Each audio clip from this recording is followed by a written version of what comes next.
боловсрсон телевиз Jed School of English хамтран үзүүлж байна.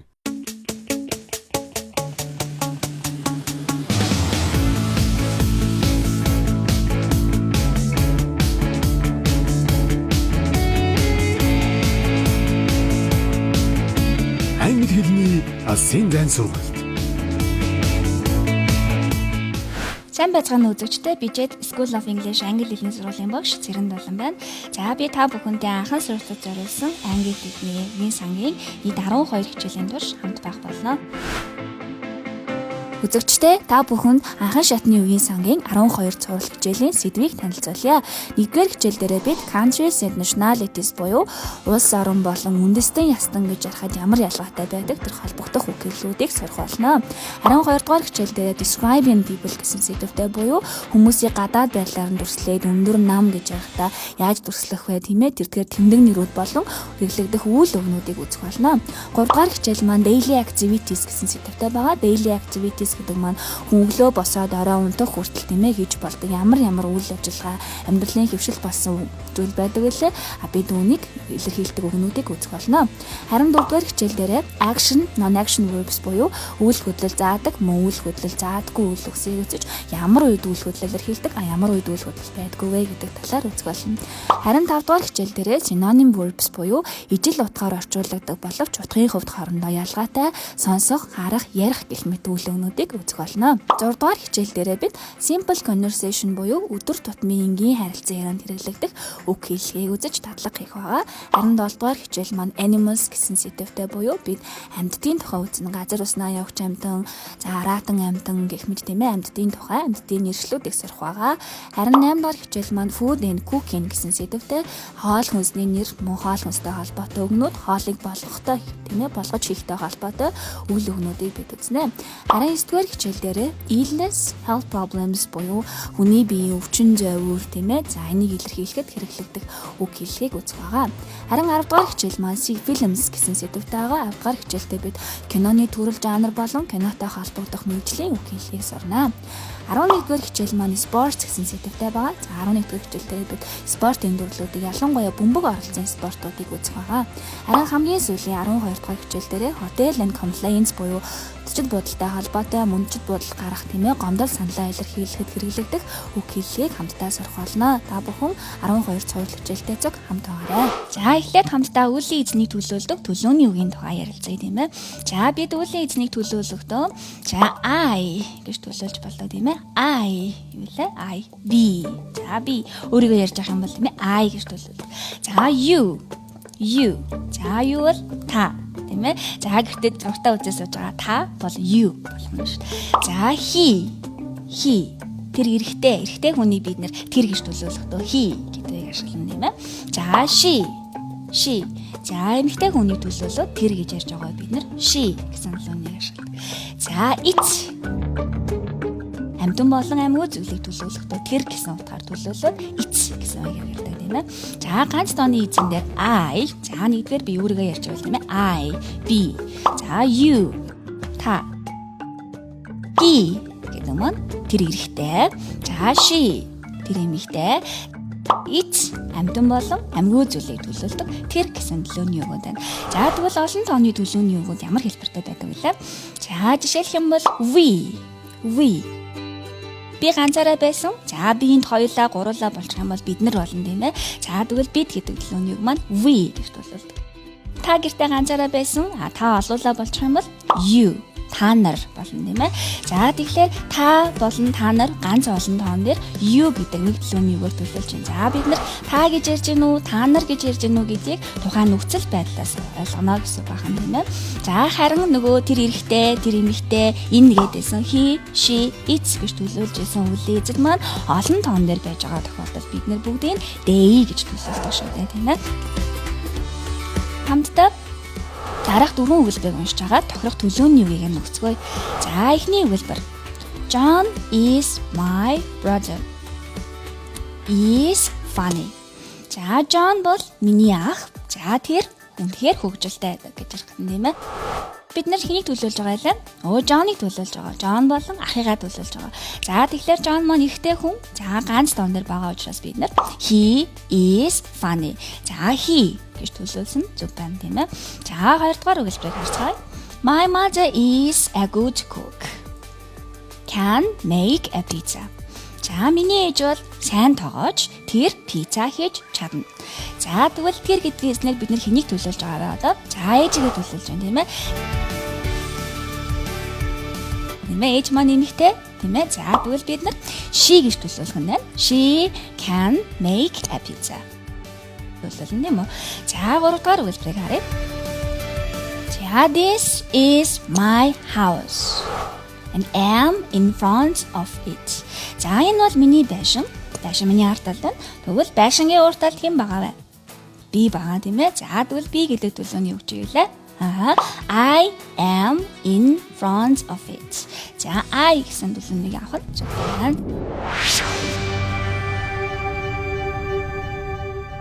Та бүхэн дэлхийн улс орны төрийн далбааг хэр сайн мэддэг вэ? За хамтдаа төрийн далбааны талаар мэдлэгээ шалгацгаая. За дараах 12 улсын төрийн далбааг хараад харгалзах оронтой тохируулаарай. За эхний 3 улсын далбааг хараад ирлээ. За багш нь харгалзуулах 3 улсыг уншиж өгье. The UK, Poland, Turkey. За the UK, Poland, Turkey. За та бүхэн төрийн далбаагаа харж байгаа зөв оронтой нь харгалзуулаарай тийм ээ. За хамтдаа хариугаа шалгая. За хамгийн ихний төрийн далбаа бол Польш улсын далбаа байна. За Польш улсыг бид нэр англиар Poland гэдэг тийм ээ. За дараагийн төрийн далбаа маань цартай мөн одтой тийм ээ. За энэ бол Турк улсын далбаа байна. Turkey. За харин хамгийн сүүлийн далбаа бол бидний хэллэгийн нүдэд судалж байгаа Англи улсын далбаа байна. За Англи улсыг бид нар хөгжүүлдэг лээ. The UK, United Kingdom, the UK. За мэсэн. За дараагийн 3 орны төрийн далбааг хамтдаа харцгаая. За дараагийн 3 орны далбаа гараад ирлээ. За бошин уншиж өгье. За эхний улс France, China, Australia. Адаши France, China, Australia. За та бүхэн далбаагаа харж байгаа тохируулаарай. За хамтдаа шалгацгаая. За бидний хамгийн ихний төрийн далбаа бол Франц улсын далбаа юм ээ. Тэгэхээр France. За хоёр дахь улс маань англитай ижилхэн мөртлөө хажуудаа олон одтой энэ англиар ярьдаг аль нэг улсын далбаа байна. За энэ Австрали улсын далбаа юм тийм ээ. За тэгвэл Australia.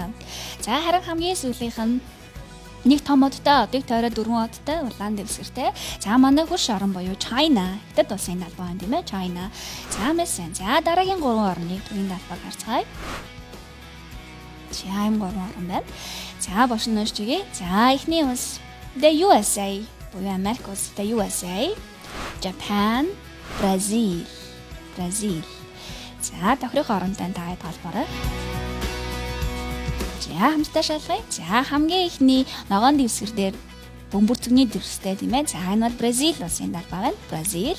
За дараагийн улс нь өөрийнхөө 50 мужийг далбаан дээрээ тэмдэглэж өгсөн 50 одоор тэмдэглэж өгсөн улс байна. За энэ бол the USA буюу Америк улс байна.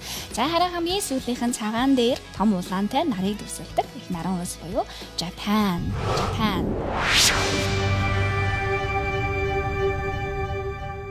За та бүхэн улс орны төрийн далбааны далбааг бол маш сайн мэддэг юм байна. За одоо хамтдаа тухайн улс орны нэр, за тухайн улсын иргэн гэж ярихад ямар ялгаатай байдаг талаар үзье. За бид нар тухайн улсын иргэн, за тухайн улс гэж ярьж байгаа тохиолдолд тийм ээ. Тухайн улсаас иргэн гэж ярихдаа бид нар за тодорхой тооны залгуурыг үүсгээд иргэн гэсэн утгыг үүсгэдэг. За жишээлх юм бол тухайн улсын нэрнээр нэгдүгээрч IAN буюу Ян гэсэн залгуурыг залгаад үүсгэж болдог. За жишээ авах юм бол Australia гэдэг улс байна. Австрали хүн, Австралийн иргэн гэж ярих юм бол Australian буюу ардны Ян гэсэн төсөлийг залгаж өгч байна тийм ээ. За мөн бид нар тухайн улс орны нэрийн ардлаас ESE буюу East гэдэг дааврыг залгаад үүсгэж болно үндэстэн. За жишээ нь China гэдэг улс байлаа. Хятад улс, хятад хүн гэж ярих юм бол Chinese гэж залгана тийм ээ. За энэтэй мөн адилхан Japanese гэж залгаж явж байна. За мөн бид нар тухайн улсын нэрний арлаас ISH буюу ish гэсэн дааврыг залгаж тухайн улсын үндэстэн гэсэн утгыг илэрхийлж болно. За жишээ авъя. Turkey Турк улс байлаа. За Турк хүн гэж ярих юм бол Turkish гэж ярьдаг байна. За мөн зарим тохиолдолд ямар нэгэн залгуур авахгүйгээр үг өсгийн хувьд арай өөрөөр хувирч болдог. За жишээлх юм бол Germany Герман улс гэсэн тийм ээ. За Герман хүн гэж ярихад German Y-аар төгсөг мөртлөө Y нь алга болчдөг байна шүү. Germany. За мөн Switzerland улсаа тийм ээ. Швейцар улс Switzerland. За тэгвэл Швейцар улсын иргэн гэж ярих юм бол Swiss болоод шаалгах хэрэгтэй байна. За тэгэхээр ерөнхийдөө бол дөрвөн төрлийн төгсгөлийг авч явж байна. Ян, за is, ish, за мөн бусад гэсэн хэлбэр бол үндэстэн ясны нэр болж байна. За бид хүний гарал үүслийг асуухтаа аль улсаас ирсэн, аль хотын иргэн бэ гэсэн мэдээллийг асуухтаа бид нар what's your nationality? Чиний үндэстэн юу вэ гэж асуудгүй. My nationality is Mongolian гэж хариулдаггүй тийм ээ. За юу асуудаг вэ? Бид нар хүнийг ямар улсын иргэн бэ гэж асуухтаа за тийм бид нар where are you from гэж асуудаг. Та хаанаас ирсэн бэ? Where are you from? За энэ асуултанд бид нар I'm from Mongolia гэж хариулж байна. Эсвэл I'm Mongolian гэж хариулдаг шүү дээ тийм ээ. За I'm from Mongolia би бол Монголоос ирсэн. I am Mongolian би бол Монгол үндэстэн гэсэн утгатай. За тэгвэл энэ хоёр хариултын хувьд ямар ялгаа байна вэ? За анхааралтай харж байгаа болж байгаа гэдэг. I'm from Mongolia, I'm Mongolian гэж ямар ялгаа байна вэ? За ялгааг нь та харж байгаа тийм ээ. За бид нар am is are гэдэг бие үйлгийн дараа from гэсэн тийм ээ. Тэрнээс гэсэн from гэсэн үг орсон бол тухайн улсын нэрийг шууд хэлж байна. Тухайн улсын нэр маань хэвээрээ орж ирэх юм. За тэгтэл бие үйлгийн дараа am is are гэдэг бие үйлгийн дараа шууд хэлэхээр бол бид нар үндэстэн ястан гэсэн үгийг нь хэрэглэдэг. За жишээлх юм бол I am from гэд хэлсэн. Тэгвэл энэ дээр Монгол гэдэг улс маань нэр нь орж ирэх юм байна. I am from Mongolia. За харин бид нэр from гэдэг байхгүй шууд хэлэхээр бол I am Mongolian. За би бол Монгол үндэстэн гэж хэлсэн юм байна. За мөн энэ үндэстэн заасан Mongolian, Chinese, Japanese, Turkish гэдэг эдгээр үг маань тухайн улсын үндэстэн гэдгийг заахаас гадна бас тухайн улсын хэл гэсэн утгыг бас илэрхийлж өгдөг. Тэгэхээр жишээлх юм бол тийм ээ I speak Mongolian би монголоор ярьдаг гэсэн утгыг бас илэрхийлж байна.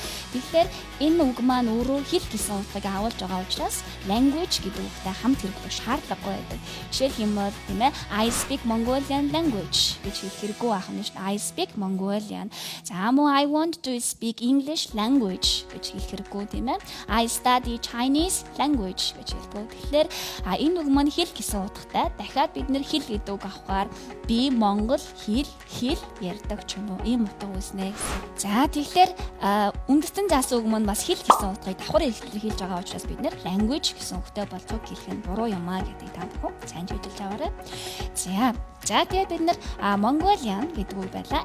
Mongolian гэвэл нэг монгол үндэстэн гэсэн утгыг илэрхийлдэг. Харин Mongolians гэж авах юм бол монголчууд гэсэн олон тооны утгыг илэрхийлж. За хамтдаа дараах олон улсын нэр болон үндэстэн яснуудын уншиж үзье. За Australian, the USA, American, the USA, American. Багшаагаа дагаад уншаарай. За Brazilian, Italy, Italian,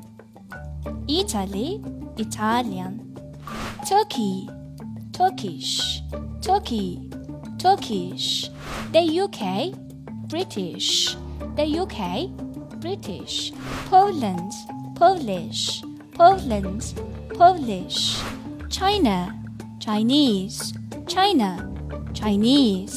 Germany,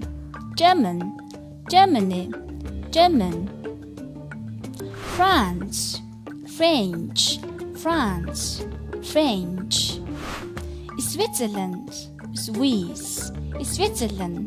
Swiss.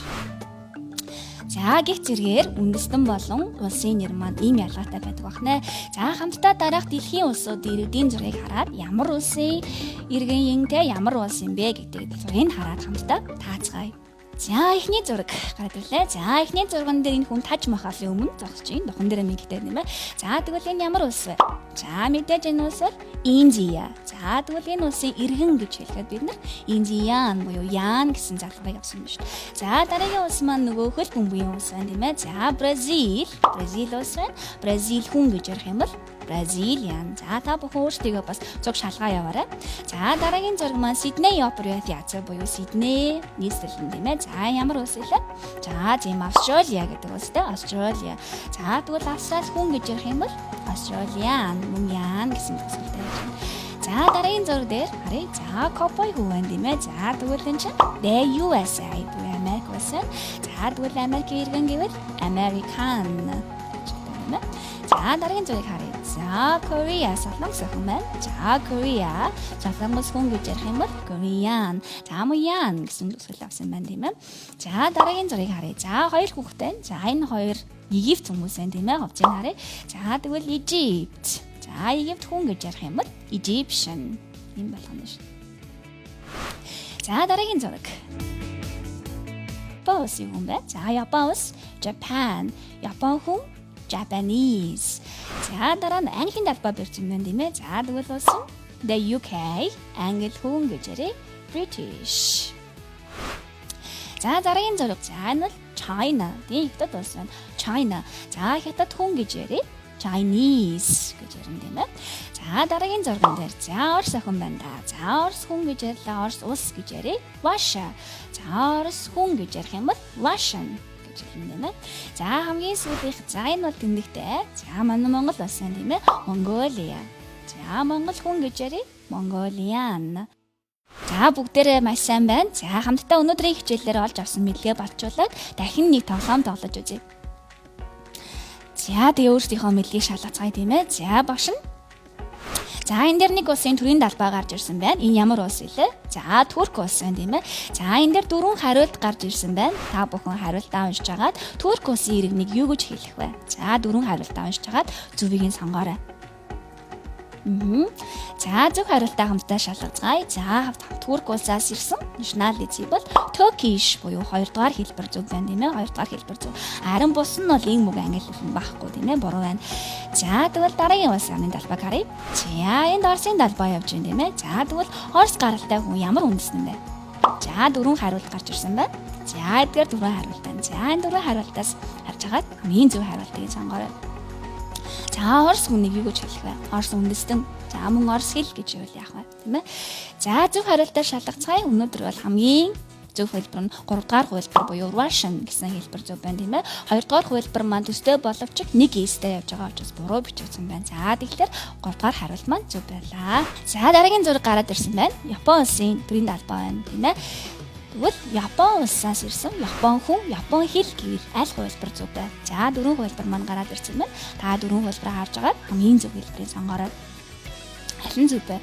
Japanese, Japanese, Japanian, Japanese гэх дөрвөн хувилбар байна тийм ээ. Аль нь хамгийн зөв бэ?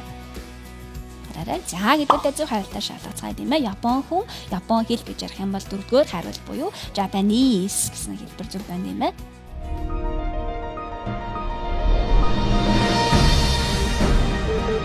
Их дэлхийн хэл болсон англи хэлийг сурган хөлийг минь хөгжилтэй нийлүүлж хэлийг минь олон улстай холбож өгсөн. Сурах орчин, сургалт эзэстэй. Шинэлэг хөтөлбөр. олон улсын стандартад нийцсэн Хамгийн сайн сургалттай.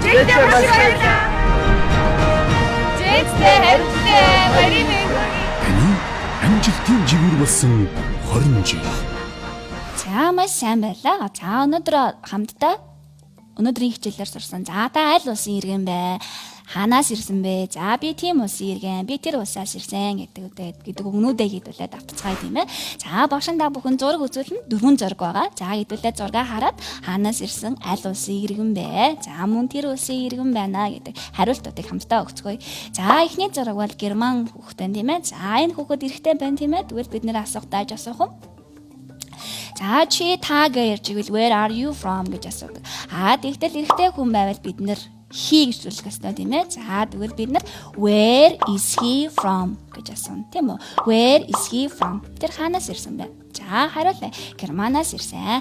За he is from гэд авсан бол улсын нэр байдаг тийм ээ. Тэгэхээр he is from Germany.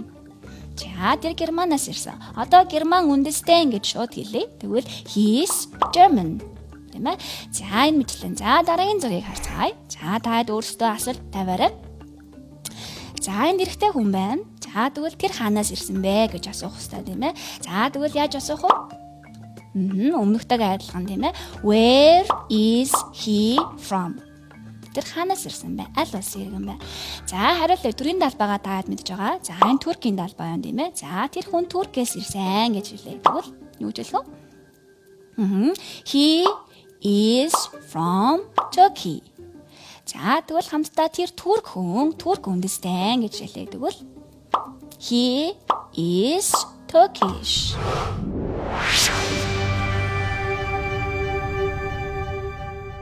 Өнөөдрийн анхан шатны үгийн сангийн 1-р хичээлүүгээр өндөрлөж байна. Дараагийн хичээл дээр дахин уулзлаа. Түр баяртай. It's the end of the lesson and see you soon. Bye.